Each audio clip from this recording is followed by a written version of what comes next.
the top 10 stories of 2017. The annual poll of American editors and news directors is a long-running tradition dating back to 1936. Joining us now, national writer for the Associated Press, David Crary, here with the AP's top 10 stories of 2018, and they are hot off the presses. Just out this morning. David, good to see you. Thanks for being with us. Glad to be here. All right, so let's hop into the countdown. Number 10 is the Khashoggi killing. Yeah, that was a sort of a two-phase thing. There was that period where the Saudis denied that anything bad had happened. They kept that up for a long time. No, we didn't do it. And then finally, bit by bit, the story leaked out, and people were, I think, shocked at some of the details, dismemberment possibly, the body disappearing. And now there's all phase two that some of you have been talking about already this morning, the diplomatic repercussions. We don't know how that's going to play out, but it's a two-phase story, and it's still playing out. And the president's reaction or lack thereof. Right. Zainab, we were talking about the impact of the Khashoggi killing and the fear of MBS that now permeates the Middle East. The entire Middle East is scared really of even uttering the word MBS. People are handing over their cell phones, they're afraid to talk, they're like anything about it. And basically, if I'm to summarize it, they are a group of people, usually the elite, but not exclusively, who say, look, Al Saud family is very important to the stabilization of Saudi Arabia. We need to protect them, we need to work with them, find a way. There's another group of people who are a lot of people, but they're silent and afraid, saying, absolutely not. You know, he's untouchable. There is the red line. And there's all people, I would say, on both sides saying, this man he's not reliable. He has, even if you work it out, has never delivered anything. He promised the war in Yemen is going to take 2 months. It takes 3 years. He says, whatever he says actually does not deliver. And so there's a lot of fear and they're putting all their balls in Americans' hand, to be honest. And the fear is not just in Saudi Arabia, across the Middle East, as you say. All right, Dave, let's go to number 9, which is climate change, which actually drove a good amount of people to the polls. Yeah, and I was almost surprised that this made the list, because there was never sort of the day where this was the headline story. It wasn't one or two headlines. I think it was this gradual consensus that climate change is real and that it's linked to some of these natural disasters that did get the headlines. People were starting to make that connection this year. And that parlays nicely into number 8, which is the California wildfires. Exactly. I think the climate change was kind of a subtext of this horrible series of fires. It wasn't just one. They had 4 major fires. The imagery, the photos and video of those fires, I think really hit people. It was apocalyptic, literally. And number 7 is the Kavanaugh hearings, which captivated the country. It did. I mean, it was a different kind of Washington story. I think people were rooting. They were rooting for Kavanaugh. They were rooting for Christine Blasey Ford. They were really engaged emotionally, especially when those televised hearings were on. So it was a different kind of story. It got people caught up. Number 6 is U.S. immigration, a story that continues to play out even this morning. That was a year-long story. There was the initial phase with the separation of families that moved a lot of people, angered a lot of people, and then that morphed into the caravans coming to the border, the troops being deployed. It's not going away. And number 5 is the U.S. midterm elections, in which Democrats flipped 40 seats, but the president declared victory because they picked up a couple seats in the Senate. Yeah, I think in another year that might have even been higher. Usually U.S. elections are. There was so much going on this year, it almost became a second-level story, and yet it was important, as you said, some seat changes. And not to mention all the seats that were won at the state level as well. Absolutely. Something like 400 or so. Right, and governorships being flipped as well. That's right. Number 4 is mass shootings. Yeah, this was, we felt bad even having to make this entry. You'd think any one of these high-profile shootings would have been an entry in itself, but to do justice to the overall effect, we decided to put the 5 high-profile shootings together: the synagogue in Pittsburgh, the newspaper in Annapolis, Maryland, the country music bar in Thousand Oaks. So sad, you almost get numb and you forget.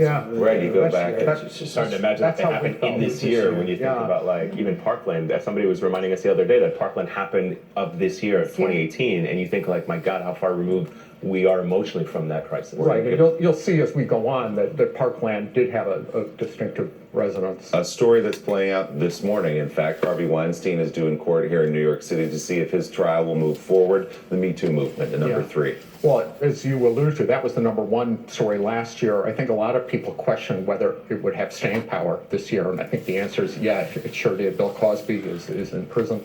So is that sports doctor from gymnastics in Michigan State, Larry Nassar. Unbelievable, hundreds of victims. Yeah. Les Moonves ousted, and then the Weinstein case, which was is still unfolding. So big year for the Me Too movement. Number 2 has gobbled up so much coverage. Yes. The Trump-Russia probe, and it goes on as people wait to see what the special counsel's office might reveal in 2019. Yeah, you bet. We don't know the final act, but that again was a literally year-long story, and it kept morphing into different investigations. I think at this point, a lot of people are understandably confused. What is the Mueller probe, and does that intermingle with some of these other things, the Michael Cohen hush payments? They sort of intertwine, and it keeps spreading all these tentacles. And the number 1 story of the year, according to the Associated Press, the list out just this morning, is the Parkland school shooting, which you all have separated out from the mass shootings. How did you make that distinction? Well, there was a very strong reason why we did that. It was the aftermath of that, when the students who survived, some of them almost immediately started organizing, spreading the word to their peers across the country. We've got to react differently. And they organized, they marched, they had walkouts, they got a lot of adults. And I think it changed the momentum of the gun control movement. It kind of revitalized it. And it's still going on, how that's going to play out. But it was remarkable what those kids did. Donnie, what jumps up at you off that list as you look at it? What jumps off is the overwhelming amount of news. You see these stories, you're looking at some of the things, the Kavanaugh hearings, that was only 2 or 3 months ago. It seems like it was 5 years ago. Yeah. It's just crazy. Saudi, I was going to say the Saudi one is the Khashoggi killing is redefining the U.S.-Saudi relationship. That's going to have implications not just on the bilateral relationship, but for the Middle East for years and decades to come. I think it'll be a big issue in 2020. Zainab, how about for you? It seems a lot of paradigm shifting, whether it's Me Too movement, whether it's the Saudis. There's a lot of shifting of paradigms, whether it's the shootings. It's a new beginning, I hope, for a lot of these discussions. All right, David Curry of the AP, thanks for bringing us the top 10 list. We appreciate it. Good to see you. Thank you all as well. That does it for us this morning. Stephanie Rule picks up our coverage right now. Hey, Steph. Releasing a video on Twitter announcing victory over ISIS, catching his aides, military leaders, even some of his ardent supporters all off guard. ISIS would not be alive today if it were not for Obama's decision to withdraw from Iraq. If Trump withdraws from Syria, he'll be one of the reasons they came back. Oof. A clearly agitated president spending his morning executive time defending his decision. Could this be his mission accomplished moment? We'll see. And how about the wild ride on Wall Street? The Fed raises interest rates for the 4th time this year, despite the president's public lobbying against it. Political considerations have played no role whatsoever in our discussions or decisions about monetary policy. Decision to bring U.S. troops home, a move that even took some people inside his own administration by complete surprise. Now the president has a ton of people who have typically been on his side in a very big way, including Republicans and military leaders, calling this a huge mistake that the president will come to regret. I have a great team here to help break all of it down. But first, this really came out of nowhere for most of us, so let's explain exactly what's happening. Because Syria, it has been off most of our radars for quite some time. Right now, the United States has about 2,000 troops in that country, working as advisors for local Syrian forces and acting as support for militias fighting the ISIS forces.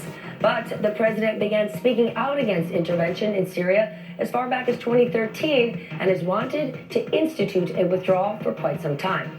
On Wednesday, he did it by tweet. Then instead of talking with the press, he released a video that was shot by a government camera. We have won against ISIS. We've beaten them, and we've beaten them badly. We've taken back the land, and now it's time for our troops to come back home. They're all coming back, and they're coming back now. We won, and that's the way we want it.